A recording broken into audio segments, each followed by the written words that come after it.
Ayan mga idol. Ito yung 5 peso mga idol na nabibili po or binibili ng ating mga kolektor. Ayan, Republika ng Pilipinas, 5 peso coin. Ayan, yung ganitong 5 peso po mga idol, may halaga po ito nasa 3,000 pataas, 3K hanggang 6K or mas mataas pa po. Yung ganitong 5 peso po. Nakadepende po yan sa ganda ng 5 peso. Ayan po, tingnan nyo po mabuti mga idol. Ganito po yung kanyang harapan. Ayan o. Manila 1992. Ayan.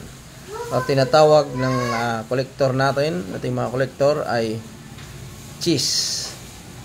Ayan, cheese. Cheese 5 peso. Ayan, ganyan po mga idol. Ito po yung 5 peso na mayroong halaga. May halagang 3,000 pataas po or mas mataas pa sa 5,000. Pag ganito pong 5 peso, hindi po yung ibang 5 peso. Ganito po hanapin nyo pag mayroon po kayo. Ayan, automatic po yan bilhin ng ating mga kolektor.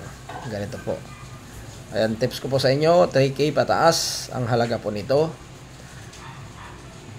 Depende na po yan sa buyer or depende po sa pagbenta nyo mga idol. Basta 3K, mag-umpisa po yung price nito, 3K pataas po.